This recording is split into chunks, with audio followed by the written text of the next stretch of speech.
Hola chicos, Buenas buenas tardes, tardes. profe. Buenas tardes. Hola, profe, buenas tardes. Buenas tardes, profe. Buenas tardes. Buenas tardes. Buenas tardes, profe. Sí les mandé sus resultados de examen, ¿verdad? Sí. Sí, profe. Sí, De profe. examen. Y se dieron cuenta que no les fue muy bien, que digamos. Sí, profe. Sí, profe. ¿Qué pasó, Lo chicos? sentí. Me ¿Qué confié. Ya ve, profe. Los exámenes me ponen nerviosa, profe. Ni porque están en su casa. Usted me Imagínense que puso estuvieran nervioso, en la profe. escuela. ¿Mande? Imagínate en el salón de clases, profe. Imagínense que estuvieran en la escuela, exactamente. Me puso nervioso usted, profe. ¿Yo por qué? Yo ni estaba hablando. Ya ve. Pero bueno, ya en serio, ¿qué pasó? O sea, aparte de ponerse nerviosos, que es normal en todos los exámenes. Yo me confié, profe, en el No, profe, examen. la verdad sí me bloqueé bien mucho. Pero aparte de eso, o sea, estaba Muchas muy preguntas, difícil el profe. examen, Muy poquito tiempo. muy poquito tiempo para resolver el examen.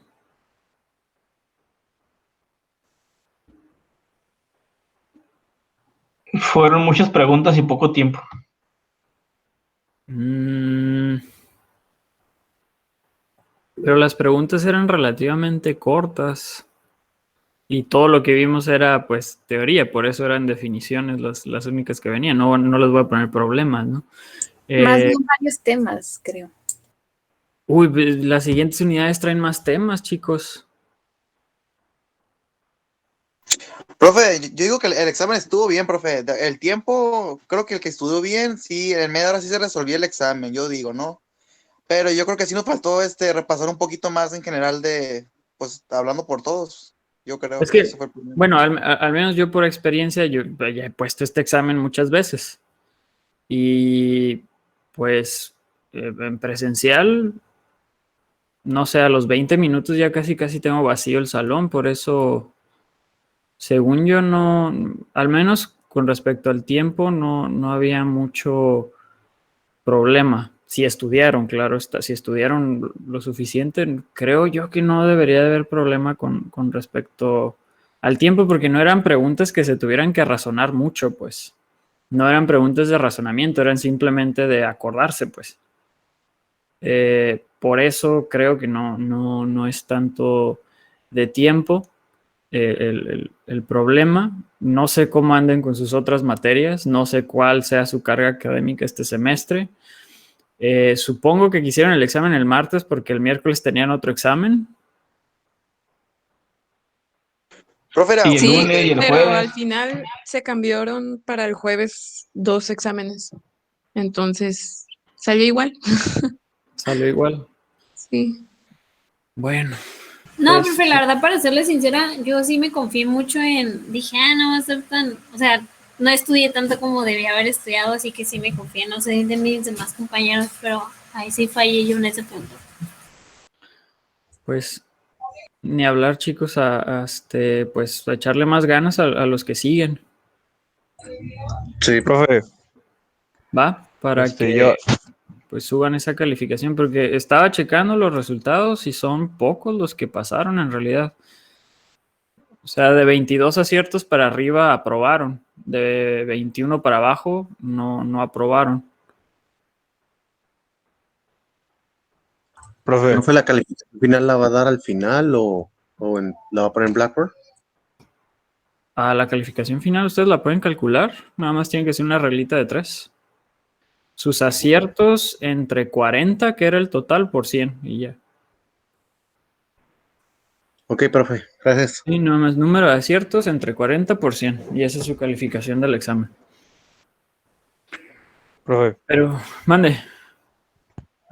Yo por mi cuenta, a veces me cuesta un poco poner más atención aquí que en un salón de clases. O sea, aquí sí tengo un poco más de distracción desde mi casa y a veces o sea, no me concentro tanto y A veces algunas veces usted usa así como palabras que yo a veces no entiendo. Y me gusta cómo da la clase, pero a veces me cuesta mucho entender el tema. Y como si vienen muchos temas, y me sobresaturo un poco.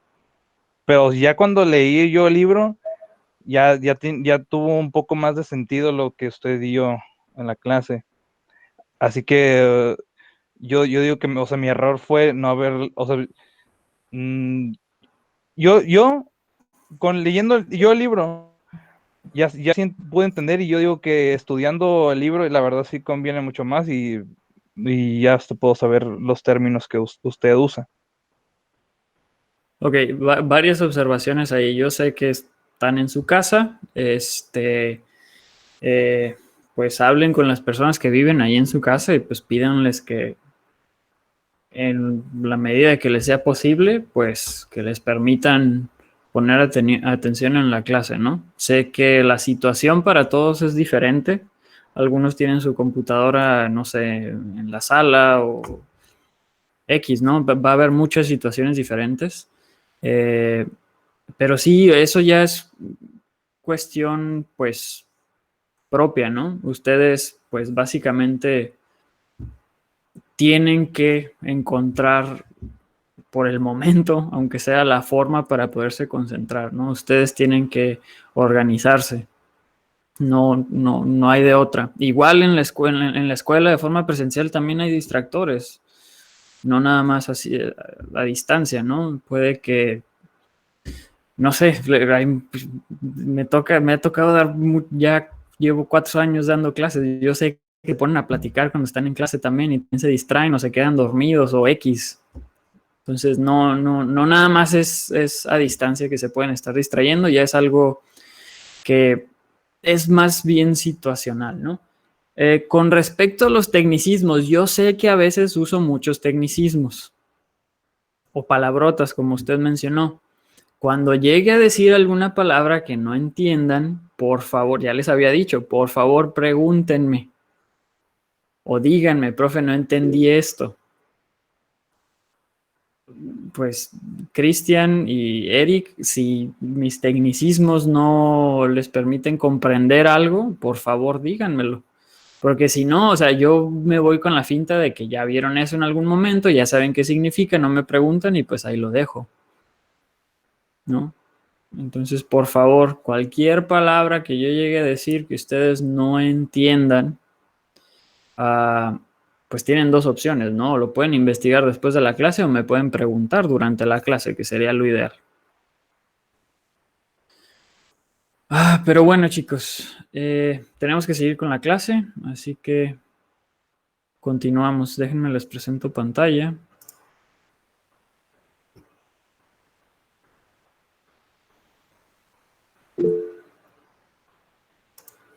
Y entonces empezamos con la unidad 2, que se titula Célula y sus componentes. Entonces, la célula va a ser la unidad fundamental para la vida, ¿no? Todos los organismos vivos están integrados por células, todos, sin excepción. Esto quiere decir que, por ejemplo, los virus no son considerados organismos vivos, están justo en un punto medio entre que quieren ser seres vivos y no son seres vivos.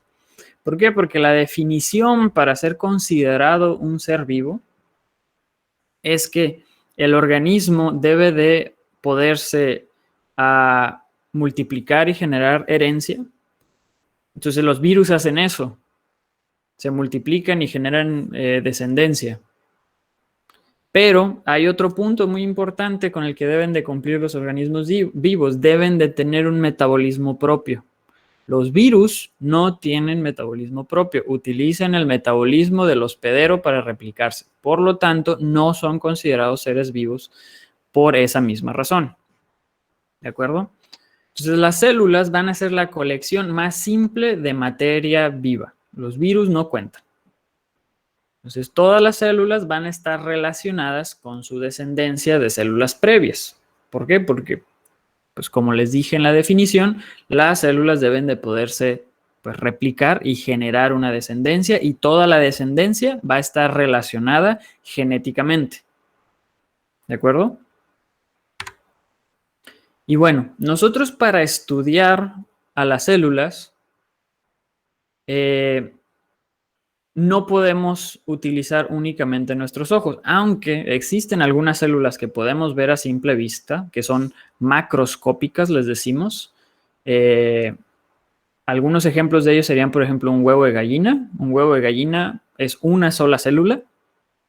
La yema es el núcleo, la clara es el citoplasma. Ahorita lo vamos a ver más adelante, cuando veamos las partes de la célula, ¿no? Pero es una sola célula, ¿no? Las neuronas son los nervios, son células muy largas, las podemos ver a simple vista. Ustedes me imagino que alguna vez en un trozo de carne de res llegaron a comerse un nervio, pues era una sola célula. Por otro ejemplo serían los huevecillos que ponen las ranas. En realidad cualquier huevo de ave sería un ejemplo de una sola célula macroscópica, ¿no? Para todo lo que no esté en un rango mínimo de 1 milímetro, podemos llegar a ver cosas un poquito más pequeñas de 1 milímetro, pero abajo de 1 milímetro, para llegar nosotros a poder observar algo a detalle, necesitamos apoyarnos del microscopio. Entonces, la mayoría de las células de los seres vivos, a excepción de las que acabo de mencionar, que son algunas excepciones, van a tener tamaños menores a 1 milímetro. Por ejemplo, las células de nuestro cuerpo, a excepción de las neuronas, claro, algunas, ¿no? No todas. Algunas neuronas, especialmente las del sistema nervioso, se le llama periférico, o sea, el que no está en el cerebro. Las bacterias, algunos hongos microscópicos, pues todos van a medir menos de 1 milímetro y no podemos llegarlas a ver a detalle, pues con nuestros ojos. Entonces les digo, nos tenemos que apoyar de los microscopios. Específicamente para ver este tipo de células, bacterias, hongos unicelulares, protozoarios, células individuales, ya sea de animales o vegetales, utilizamos la microscopía de luz, se abrevia como LM. En este caso, se utilizan fotones, o básicamente luz visible, para observar las muestras. Entonces, para que la luz nos permita ver una de estas muestras, necesita pasar una de dos cosas. La primera, que puede que sea un tanto obvia, es que la luz necesita rebotar en la muestra para que no atraviesa la luz. Entonces, la fuente de luz de un microscopio siempre va a estar abajo de la muestra y donde nosotros vemos es arriba. Entonces, para nosotros ver la muestra, la luz necesita rebotar en la muestra. ¿Por qué? Porque si toda la luz atraviesa la muestra, ¿qué va a pasar? No vamos a ver nada más que luz. Se va a ver transparente. Entonces, necesitamos que la luz rebote en la muestra, que no la atraviese. Entonces, eso lo veríamos al microscopio como un puntito, ya sea negro u opaco, dependiendo de cuánta luz logre atravesar la muestra. La otra cosa que podría ocurrir, que también nos permite observar células, es que algún pigmento dentro de la célula, algún colorante dentro de la célula, absorba a la luz. Y pues no sé si vieron este fenómeno en alguna de sus clases de física, si no lo van a ver más adelante en la carrera. Cuando compuestos absorben luz en cierta longitud de onda, lo vuelven a emitir en una longitud de onda específica. ¿A qué me refiero con longitud de onda? No sé si sabían que la luz se comporta como una onda. Se puede comportar de dos maneras, como partícula o como onda. Cuando interactúa con algo se comporta como partícula, cuando no está interactuando con nada, se comporta como onda, es una dualidad onda-partícula, tiene que ver con mecánica cuántica, no me quiero meter tanto en eso. Lo importante es que la longitud de onda nos describe la energía de la luz y nosotros podemos ver únicamente un espectro muy pequeñito una sección muy pequeñita de todo el espectro electromagnético. Entonces va desde 0.0000 y hasta el infinito de longitud de onda hasta longitudes de onda de kilómetros, ¿no? Entonces, mientras más pequeñita sea la longitud de onda, más energía tiene las de luz. Por ejemplo, los rayos X son energía electromagnética de pues alta energía, valga la redundancia, ¿no? Los rayos cósmicos también tienen mucha energía, su longitud de onda es pequeñísima, de micrómetros o de nanómetros. Mientras que las ondas de radio, por ejemplo, también son parte del espectro electromagnético y tienen longitudes muy grandes, de kilómetros incluso. También, por ejemplo, el microondas, por eso se llama microondas, porque produce longitudes de onda pequeñas, ¿no? Pero no las podemos ver porque no están dentro del espectro electromagnético que nuestros ojos nos permiten percibir. Nuestros ojos solamente pueden percibir longitudes de ondas que van desde 400, 450 hasta 700, 800 nanómetros aproximadamente. Eso es lo que nosotros conocemos como luz visible. Todo lo que esté para ambos lados, o sea, por ejemplo, por ahí de 450, 400 nanómetros está el color azul. Menos longitud de onda, o sea, más energía y llegamos al ultravioleta. ¿De acuerdo? Y para el lado de 800 nanómetros está el color rojo. Y menos energía, o sea, más longitud de onda, llegamos al infrarrojo. Entonces, nosotros no podemos ver ni infrarrojo ni ultravioleta. O sea, de ahí en fuera, o sea, para los lados no podemos ver. Entonces, esa es una breve descripción del espectro electromagnético, ¿no? Pero entonces, ¿cómo funciona el color de las cosas que vemos? Pues, por ejemplo, las plantas que ustedes ven de color verde absorben la luz del sol o la luz de un foco o pues de la fuente de luz que ustedes tengan, absorben esa luz y la vuelven a emitir en una longitud de onda específica. En el caso de las plantas que tienen clorofila, pues lo emiten en verde. ¿De acuerdo? Entonces, ese fenómeno también puede ocurrir en la microscopía.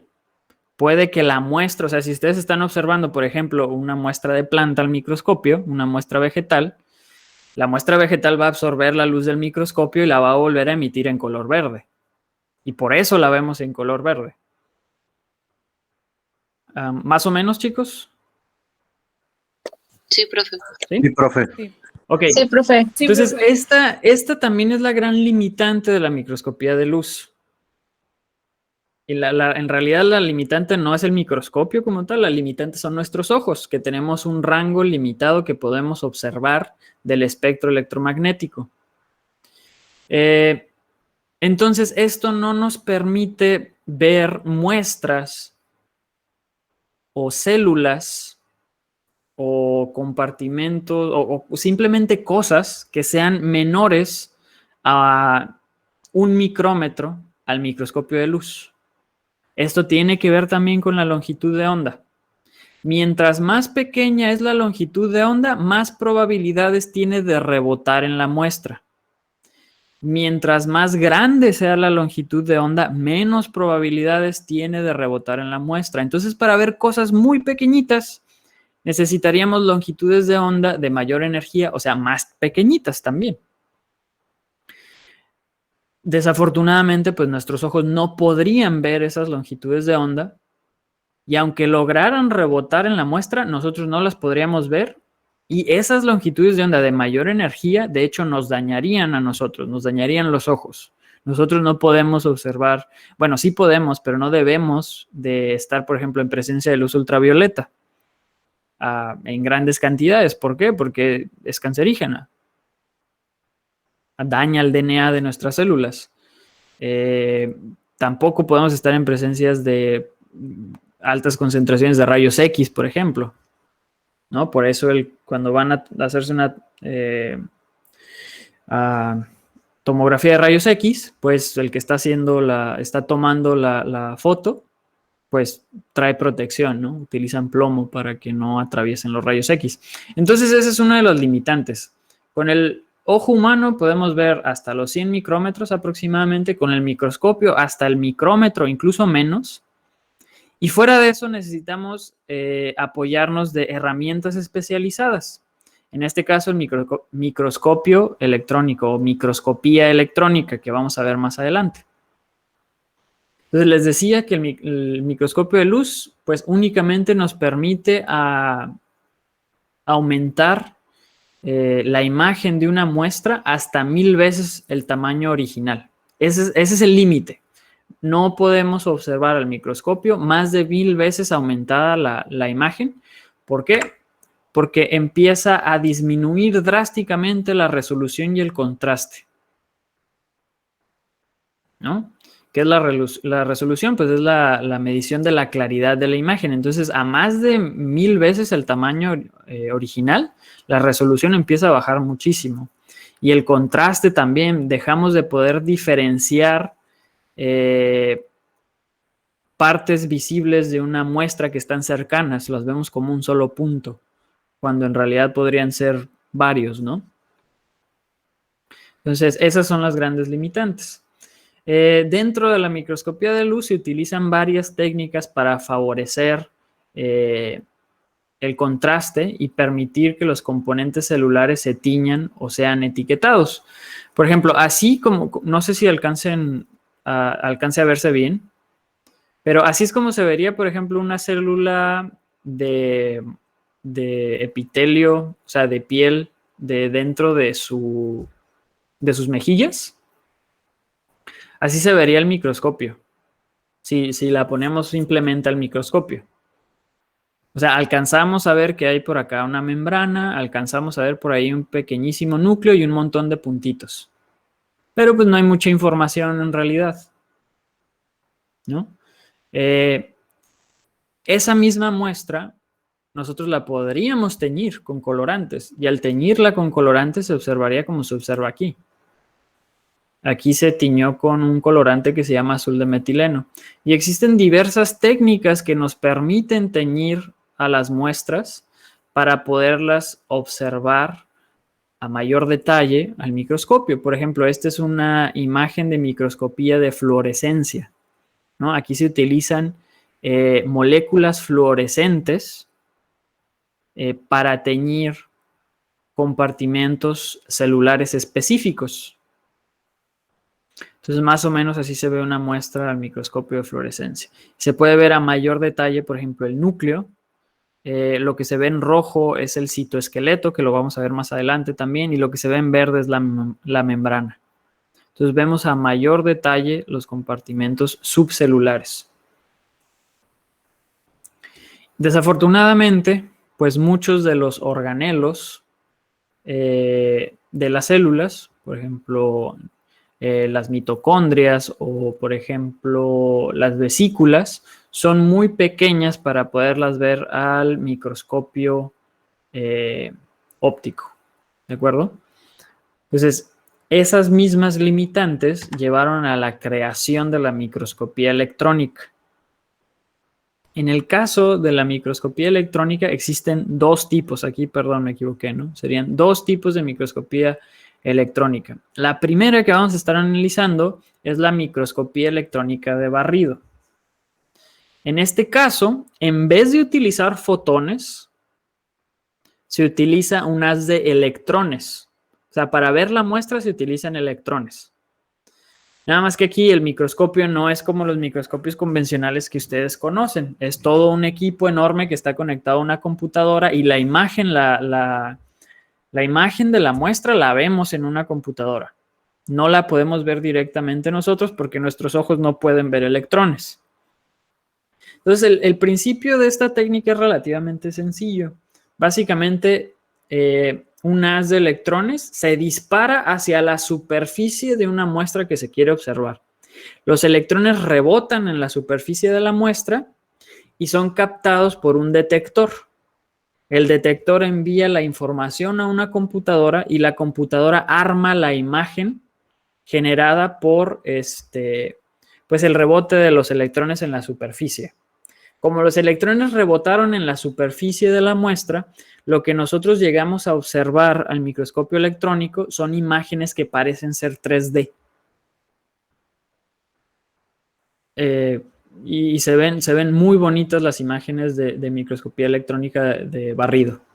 Estos son los cilios en la superficie de un protozoario, ¿no? Se llaman protozoarios ciliados. Tienen muchísimos cilios en la superficie que les ayudan a moverse y a comer. El segundo tipo de microscopía electrónica es la microscopía electrónica de transmisión. Esta no es tan bonita como la de barrido. Las imágenes que se generan no son tan bonitas, pero nos dan mucha información con respecto a la estructura interna de las células. En este caso, el haz de electrones no rebota en la muestra. El haz de electrones simplemente se pone para que atraviese la muestra. Entonces, algunos electrones atraviesan la muestra y algunos electrones rebotan en la muestra. El detector hagan de cuenta que funciona igual que un microscopio óptico. El haz de electrones sale de la parte de arriba, el detector está en la parte de abajo y la muestra se pone a la mitad. Entonces se disparan los electrones hacia la muestra, algunos rebotan, no llegan al detector en la parte de abajo y algunos atraviesan y sí llegan. Entonces los que sí llegaron se ven, bueno, la computadora los interpreta como puntos blancos y donde rebotó, o sea, no atravesó el electrón, la computadora lo interpreta como puntos oscuros. Entonces, de hecho, no sé si logran darse cuenta que esta micrografía es de la misma muestra anterior. Simplemente que aquí, como están atravesando los electrones,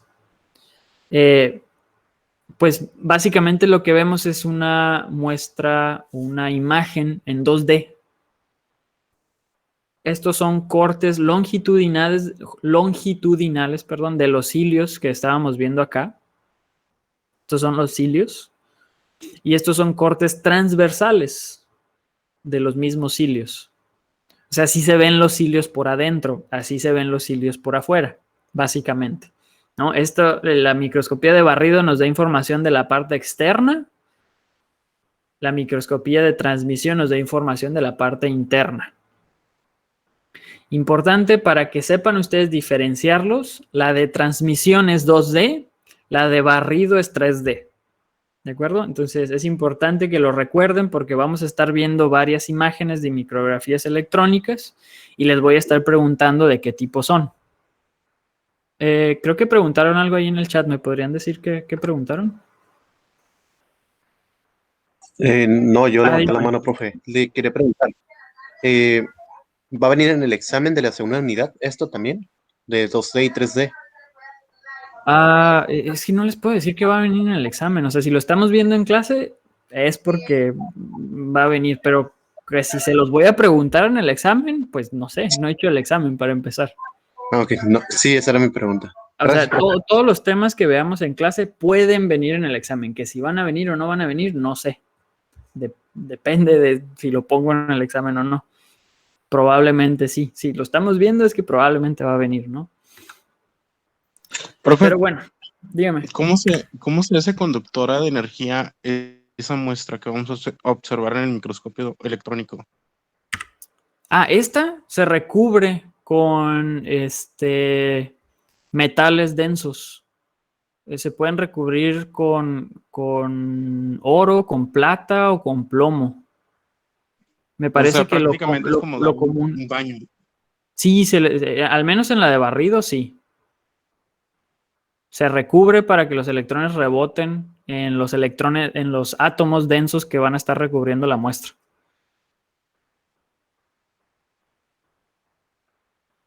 En el caso de la de transmisión, no recuerdo los metales exactos que se utilizan, si es que se llegan a utilizar. Pero sí, acá por lo general, a lo que yo recuerdo, utilizan oro. Entonces son bastante caras las técnicas, bastante difíciles, bastante complejas, no difíciles, ¿no? Tienen un procedimiento complejo, preparar las muestras para observarlas al microscopio, porque se tienen que fijar, o sea, no se pueden estar moviendo. Y los equipos, pues son sumamente caros, son del tamaño de un escritorio, pues de tamaño mediano. Y yo creo que cuestan como... pues más o menos vienen costando lo que cuesta una casa, más o menos, $1 milloncito más. Entonces son bastante caros. Ahí en UABC Valle de Las Palmas creo que tienen uno. No me ha tocado la fortuna de usarlo, pero sé que hay uno en UABC. Pero bueno, seguimos. Otra forma en la cual se pueden analizar las diferentes partes de las células es a través de su fraccionamiento. En este caso, se utilizan dos tipos de equipos, uno para fraccionarlo, o bueno, para romper a la célula más bien, y generar una mezcla homogénea del contenido celular. Para esto se utiliza básicamente una licuadora, aunque hay diferentes métodos para generar estas mezclas homogéneas de contenido celular. Algunas, por ejemplo, una que se utiliza mucho es la sonicación, que básicamente se utiliza una vara de metal que vibra en frecuencias supersónicas, o sea, vibra súper rápido, y las mismas vibraciones rompen a las células, rompen la membrana y todo el contenido de la célula se vierte al exterior. Entonces se vuelve la mezcla, a final de cuentas, homogénea, ¿no? Tenemos una mezcla de todos los componentes celulares. Entonces, esos son los primeros dos equipos que se tienen que utilizar para un fraccionamiento celular. Primero se tienen que romper a las células. Les digo, se puede utilizar ya sea una especie de licuadora para células o un sonicador. Posteriormente se tienen que empezar a separar los componentes celulares. Para esto, por lo general, nos apoyamos de las ultracentrífugas. Es lo mismo que una centrífuga, me imagino que conocen qué es una centrífuga. Si no, pues me pueden preguntar, es algo similar a lo que se ve aquí. Es un aparato que hace girar rápidamente las muestras, genera fuerzas G, y básicamente las células, cuando esto gira, se van a ir al fondo del tubo, ¿no? Nada más que en este caso se usan ultracentrífugas, no son las comunes y corrientes que pues, tenemos en los laboratorios de las escuelas. Estas giran mucho más rápido y nos permiten separar, pues, organelos o partes de la célula que son muy pequeñitas. ¿De acuerdo?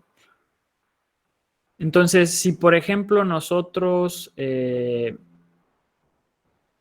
hacemos girar una mezcla homogénea de células lisadas, o sea, que las rompieron a 1000 G, a 1000 veces la fuerza de la gravedad, eso significa ese 1000 G, por 10 minutos, nosotros podemos obtener una pastilla, así le llamamos a lo que precipitó, una pastilla que va a ser rica en núcleos celulares y en células enteras, o sea, células que no se llegaron a romper, ¿no?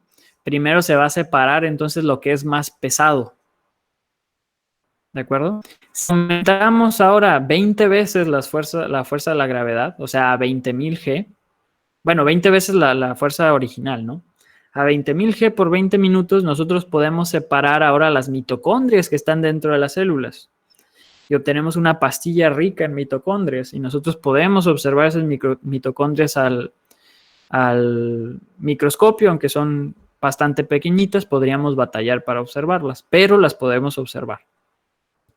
Si aumentamos ahora más veces, 4 veces más la fuerza de la gravedad por 60 minutos, podemos separar ahora componentes subcelulares todavía más pequeños, como por ejemplo vesículas muy pequeñas, que son como bolsitas que tienen contenido especializado, que cumplen una función especializada dentro de la célula. Más adelante las vamos a analizar a fondo. A estas se les suelen llamar microsomas o microvesículas o simplemente vesículas. Por último, si aumentamos hasta 150,000 veces la fuerza de la gravedad, por eso les digo que da vueltas rapidísimo este equipo, podemos incluso llegar a separar a los ribosomas que están dentro de la célula. Y así podemos estudiar cada uno de esos componentes que vamos a estar separando en cada paso por separado, ¿no? Es otra forma. Y bueno, como repaso, entonces las células van a ser la unidad funcional de cada organismo y van a poseer a uno de dos tipos de célula, ya sean procariotas o eucariotas. Imagina que sí conocen la diferencia entre procariota y eucariota. Si no, lo vamos a ver también en las siguientes diapositivas. Bueno, solo los organismos del reino bacteria y arquea son las que son consideradas como procariotas. A lo mejor en la escuela ustedes vieron al reino bacteria y arquea como el reino monera, ¿no? No sé si todavía lo vean así, pero así me tocó verlo a mí. Entonces, el reino monera es el único que consiste de células procariotas. Los otros 4 reinos, o sea, los protistas, los hongos, las células animales y las células vegetales, todos van a consistir de células eucariotas. Ahora, 4 cosas en común que van a tener todos los seres vivos, sean procariotas o eucariotas, es que van a tener una membrana plasmática. Todos van a tener membrana. Todos van a tener un citosol o un citoplasma, que es una sustancia semifluida que va a estar dentro de la membrana de la célula. Todos van a tener cromosomas, o sea, material genético, y todas van a tener ribosomas, que más adelante vamos a ver para qué sirven los ribosomas. Y vamos a empezar estudiando a los tipos de células más sencillas, a la célula procariota. ¿Qué significa procariota? Pues carionte significa núcleo y pro significa antes. Entonces, básicamente, procariota significa antes del núcleo. Eso es lo que define a las células procariotas, que no tienen un núcleo definido. Entonces, el ADN se encuentra completamente desnudo, flotando adentro de la bacteria, en lo que conocemos como citoplasma, ¿no? Que el citoplasma va a ser todo, en el caso de las células eucariotas, va a ser todo lo que está dentro de la membrana plasmática. Entonces, la región específica donde se encuentra el ADN dentro de la bacteria recibe el nombre de nucleoide, ¿no? Nucleoide porque no es un núcleo como tal, pero pues está en una región en específico. Y importante, no van a tener organelos bien definidos. Aunque la definición de organelo va a ser, bueno, la definición de organelo es un compartimento subcelular con una función específica y que está rodeado de una membrana. Esa es la definición o los requisitos para ser considerado un organelo. Compartimento subcelular con función específica rodeado de una membrana. ¿Me iban a preguntar algo? ¿Sí lo puede repetir? Compartimento subcelular con función específica rodeado de una membrana.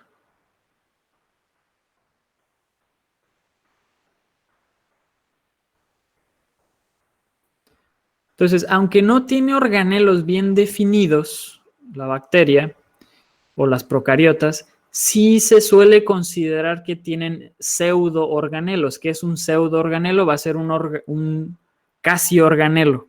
O sea, que casi cumple con los 2 requisitos, pero no llega a completarlos, ¿no? Por ejemplo, estos flagelos tienen una función muy específica, ¿no? El movimiento de la célula. Sin embargo, no están rodeados por una membrana.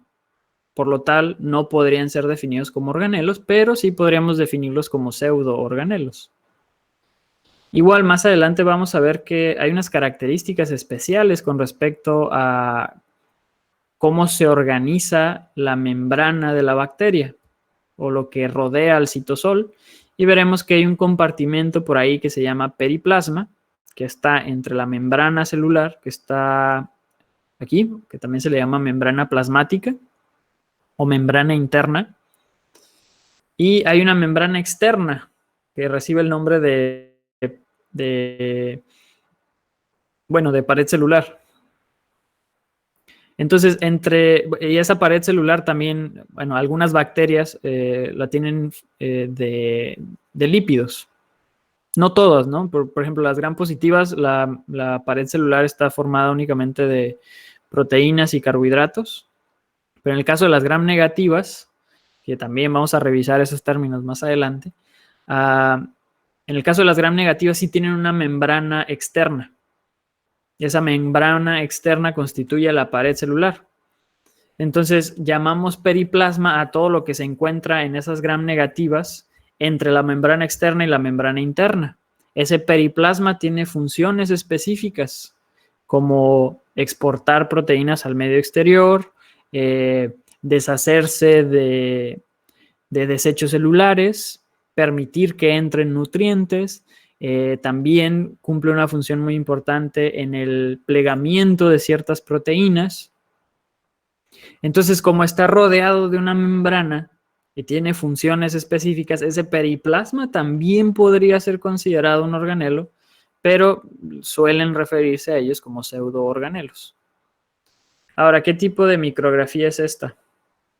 ¿Cómo la ven? ¿Plano o tridimensional? ¿Plano? Tridimensional. Tridimensional. ¿La ven tridimensional? No, plano. Yo la veo plana. Yo también la veo plana. Blanco y negro, plana. Ajá, entonces es de transmisión. Y es una bacteria, así se ven al microscopio de transmisión. Entonces esos como pelitos en la superficie serían los cilios que están representados acá, que le sirven a la bacteria para poderse mover. ¿De acuerdo? Profe, ¿y los organelos cuáles son? Mande. ¿Los organelos cuáles son?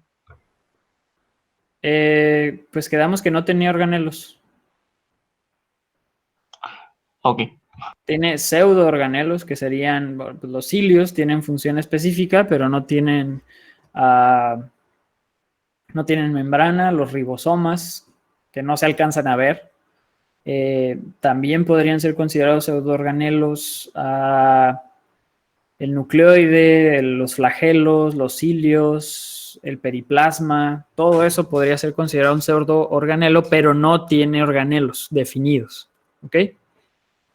Tiene cosas que parecen organelos, pero no son organelos. ¿Ok? Ok. Y bueno, esos son los tipos de células más simples, más sencillos. Aunque existe una gran variedad de células procariotas, son las que tienen mayor variedad. ¿De acuerdo? Pero son sumamente, pues, la mayoría sencillas. Ahora pasamos a la célula eucariota. Recibe el nombre de eucariota porque nuevamente carionte significa núcleo y eu significa verdadero, o viene de la terminología verdadero. Entonces, eucariota lo que en realidad significa es núcleo verdadero.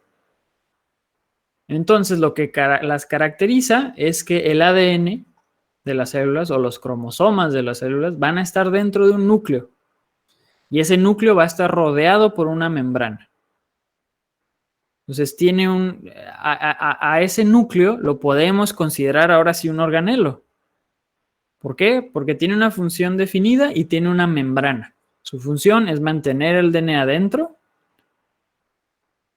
separado de todo el medio exterior, y tiene una membrana.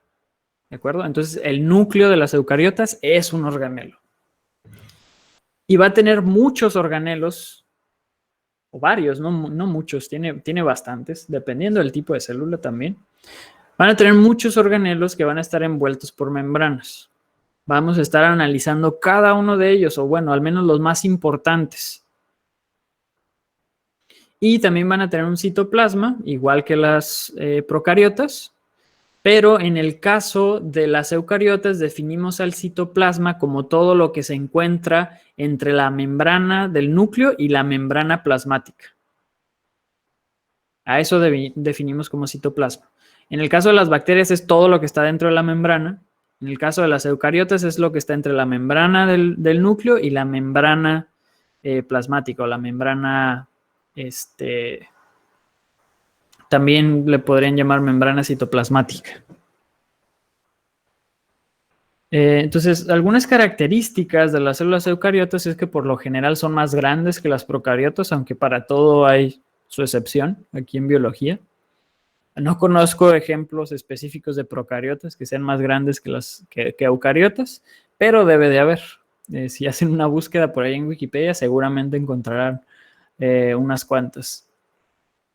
En el caso de las eucariotas, pues la membrana plasmática es una barrera selectiva. Esto también aplica para bacterias o para procariotas y permite el paso de oxígeno, nutrientes y materiales de desecho. Esta definición, les digo, aplica también completamente para procariotas. Y bueno, la estructura general de la membrana biológica, tanto de procariotas como eucariotas, es una bicapa de fosfolípidos. Aunque esto sí es una excepción para el caso de arqueas. Vamos a ver más adelante, ya que analicemos arqueas a fondo, vamos a ver por qué su membrana difiere. Y tiene que ver con, si recuerdan, el enlace éster que tienen los fosfolípidos. El enlace éster se puede hidrolizar a altas temperaturas. Y las arqueas son organismos que tienden a vivir en climas extremos. Por ejemplo, los pueden encontrar en los geysers que están en el parque Yellowstone. Ahí han encontrado muchísimos tipos de arquea. Básicamente estas arqueas, no bacterias, perdón, estas arqueas viven a temperaturas sumamente altas. Y si sus fosfolípidos o si su bicapa estuviera hecha de fosfolípidos comunes y corrientes, como las de las bacterias y las eucariotas, estos se hidrolizarían. Sí recuerdan que es una reacción de hidrólisis, ¿verdad? Vimos definición de condensación e hidrólisis la unidad pasada. Sí. Entonces, en lugar de tener enlaces fosfoéster, en sus fosfolípidos, tiene enlaces de tipo éter. O sea, oxígeno con dos radicales a los lados. Un enlace como el enlace glucosídico, el que está entre los carbohidratos. Ese enlace es mucho más resistente a las altas temperaturas, entonces estas arqueas tienen este tipo de lípidos en su membrana y son lípidos ramificados, o sea, tienen muchas ramificaciones y eso le da mucha más pues resistencia a la membrana, a las altas temperaturas en las que tiene que subsistir la arquea. Por eso mismo también, no sé, células eucariotas y bacterias no sobreviven a altas temperaturas y no las encontramos en climas mayores a 50 grados centígrados, 60 más o menos, ¿no? A esas temperaturas, las proteínas, como vimos en la unidad pasada, se empiezan a desplegar, empiezan a perder su función, la membrana también empieza a perder su estructura, las células empiezan básicamente a romper y por eso pues mueren los organismos a altas temperaturas. Entonces las arqueas están adaptadas para sobrevivir a estas condiciones extremas. Pero bueno, ahora vamos a empezar a analizar las partes de la célula eucariota, pero yo creo que hasta aquí le vamos a dejar y vamos a dejar todo lo de organelos para la próxima sesión, o sea, para el día de mañana, porque es bastante información que no quiero dejar a medias. Entonces, chicos, si no hay dudas, por el día de hoy sería todo. Profe, Dígame. Es que no terminé de apuntar donde decía que entre más probabilidades de ver una longitud de onda, lo que viene siendo en los de los microscopios. Ajá. es- Ok. Para que un haz de luz tenga una mayor probabilidad de rebotar en una muestra para poderla observar, necesita tener una longitud de onda pequeña.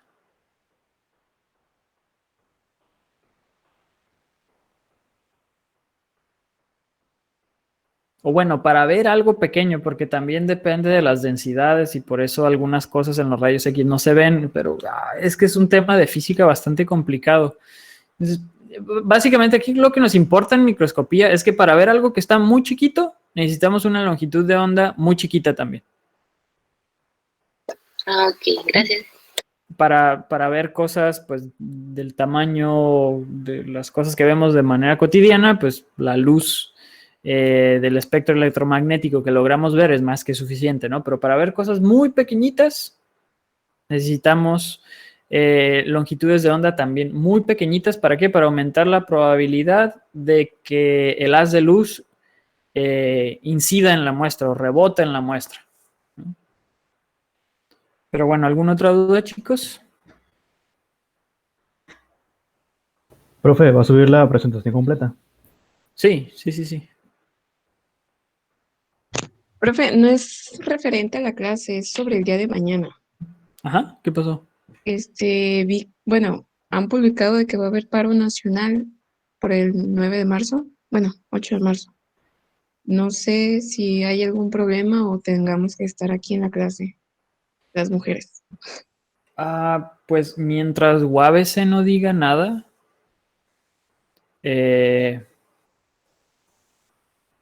que supongo que tendrían que sacar un comunicado. No sé si ya han visto si UABC sacó algún tipo de comunicado con respecto al día de mañana, pero mientras vicerrectoría o la rectoría no den aviso de que se suspenden labores para para mujeres, pues yo voy a estar tomando asistencia. Ok, Y voy a estar impartiendo la clase. No sabía, yo pensé que si se iban a suspender labores iba a ser labores para mujeres iba a ser el día de hoy, pero no sé qué pasó ahora. Ya creo que fue el año pasado que fue que hicieron fue un día sin mujeres, ¿no? Sí. Sí, yo pensé que iban a hacer lo mismo ahora, pero pues no dieron aviso ni nada. Y la vez pasada que hicieron lo de un día sin mujeres, pues UABC se avisó.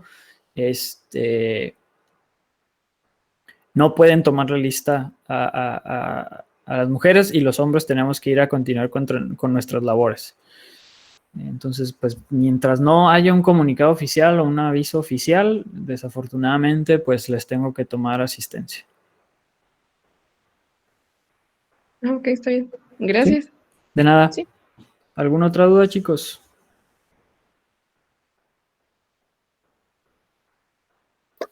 No, profe. ¿No? Perfecto. ¿Cuáles No, profe. eran los requisitos para que fuera un organelo? Función específica y rodeado de una membrana. Ok, gracias. De nada. ¿Alguna otra duda? No, profe. Sale, vale, chicos. Entonces nos vemos mañana. Cuídense mucho. Igualmente, profe, gracias. Profe, Mañana, aquí entre mis compañeros hay una polémica que yo quiero conocer en persona, bueno, verlo su rostro porque no lo hemos visto. No sé si pudiera prender su cámara para conocerlo. Es que es un CPU, no tengo cámara. Tarea para la siguiente clase, profe, conocerlo en persona, bueno, en video así, verlo, cómo es usted. Pues ahí está mi foto. No, pues. es que a los demás, igual. profe, los conocemos en video, profe, pero usted no lo hemos visto. Ahí está mi Facebook, si me quieren ver. No, profe, o sea, ya nos vio, hay que verlo también. ¿Para qué? Pues queremos conocerlo. Tienen que ver la presentación, no me tienen que ver a mí.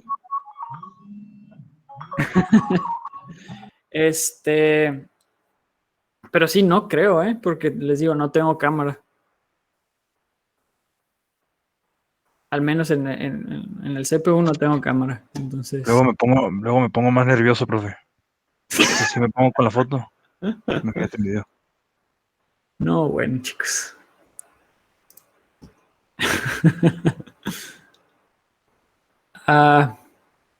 Pues le repito, no creo que se pueda.